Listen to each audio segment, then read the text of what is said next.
like, you pursue the material path, you cannot look at spirituality. But usually, the truly spiritual people are actually materially more successful. Trust me. Look at Warren Buffett. Look at Bill Gates. Look at the kind of charity they're doing. And billions of dollars that they've earned over a period of time. Just giving it away. Can you imagine if these people had not been spiritual within?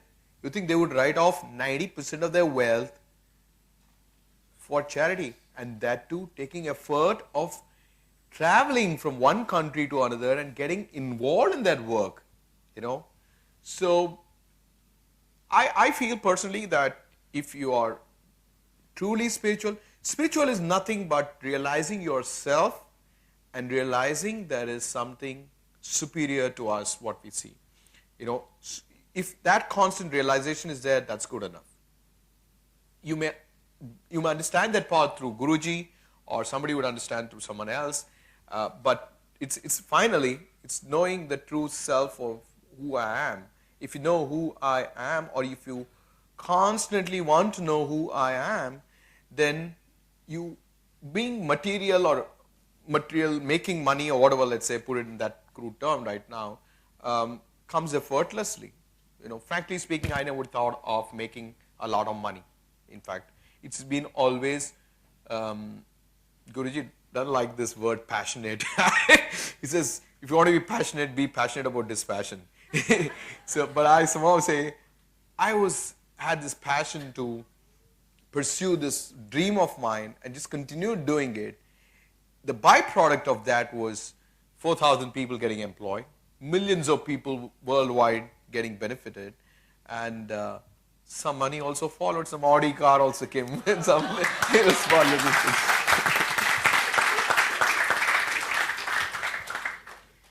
Sir, what does honesty mean to you as a person and as a businessman? I'm personally a person, by nature, very honest. Honest and loyal in my the way I am and the way I am with my old friends also, people who have probably studied with me 30, 40 years back, but I'm still very loyal to every relationship. So I think as individuals, most of us are born with honesty and all these qualities, and at some time life teaches you not to be honest, not to be loyal, looking at wrong examples or wrong set of people and say, okay, look at him, he's doing well and he's not that so-called honest. If he can do it, why can't I? A lot of the people today say that हमारा नेता भ्रष्ट है तो why not थोड़ा बहुत हम भी कर लेते हैं. That's a kind of thing. But I'm not from that category. I know it sounds very conceited, telling I'm honest, I'm this, that, and all. But here I am really honest. When I say I'm honest. Very well said. Excluding yours, which company or business do you admire the most? I'm sorry?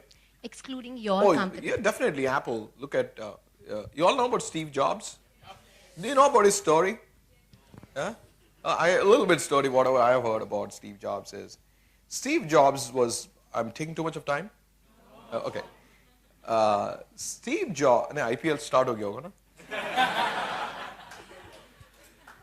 Steve was born to an unwed mother, and the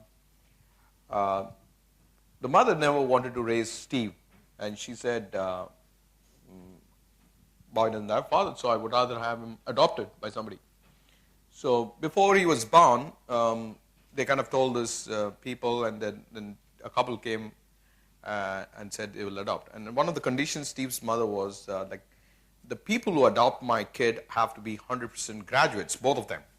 They have to be graduates, and because she herself was not graduate, and she went through crisis in life, and she always thought education would really, educated parent will always, the child will also get educated. When Steve popped out, the people who came to adopt him, they said, oh, this is a boy child, we don't want a boy child. And they backed out.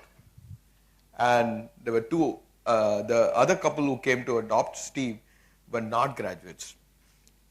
The father didn't pass his 10th standard exams, and the mother didn't clear her. She was just an undergraduate. So they were very serious about adopting Steve's and raising him. And then they tell his mother that we would do it, and she said, "No way, I'm not giving it to you." But they kept, I don't know, it's a long story, but they were after her for months together, and finally she kind of said, "Okay, give me a promise that you'll educate him and make him a graduate." So they gave her in writing, and they adopted Steve.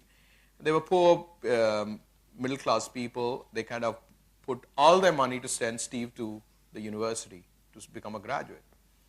6 months, he realized that he was wasting his parents' money, and he dropped out of college, and didn't tell his folks first, and then did odd courses like the calligraphy course, this course, that course out there in Reed College. And then one fine day, of course, he never became a graduate. He started a company way back in 1974 or something, a computer, PC computing company, and called Apple. And within few years, Apple became a billion-dollar company, and Steve was doing exceedingly well, the most talked about Silicon Valley kid. And there goes, new investors come, Steve employs a new CEO, and they all one day decide that Steve should not be there in the company. And Steve is sacked out of Apple. Steve is sacked out of Apple, then Steve Jobs decides to, first few days he didn't know what to do. There was no advanced course then, there's no art of living course to get out of it. He said, "What the heck? The company I started, people fire me out of that company." And he's out of it. So he goes and starts a new company called Pixar. And Pixar later became the most, Finding Nemo, Toy Story and all that. And he sold Pixar to Disney and became a billionaire. And he started another company called Next to manufacture something what Apple was doing, with that vengeance that I will do such a great product that Apple will know what be Apple. Apple panicked, and they went to Steve and said, "We'll acquire your company and you come back to Apple." So he was nostalgic. He said, "Wow, that's great, man. I go back to Apple." Apple was doing very bad. Apple, no products were selling. Their PCs were not selling as much. Windows was a rage, and what happened was when Steve came in, he just went back to the drawing room from scratch. He said, decided, we need cool products, which people, let's take it, and then like a while it grows. And he decided to come up with iPod. All of you must be owning one,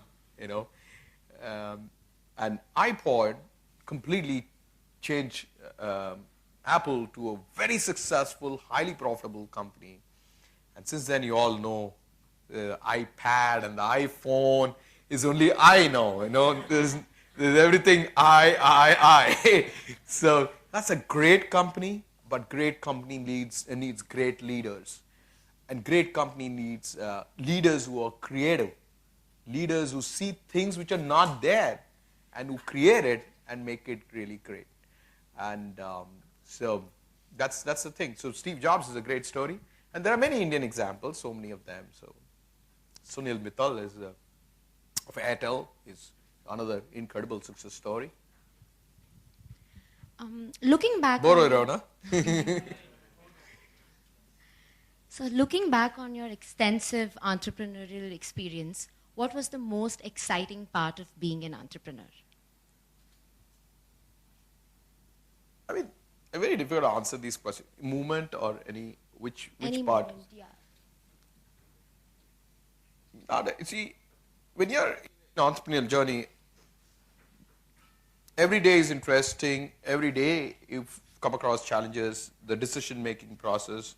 Many times you laugh at yourself because most of the time you're taking wrong decisions. But the very few good decisions you take, they take you a leap forward.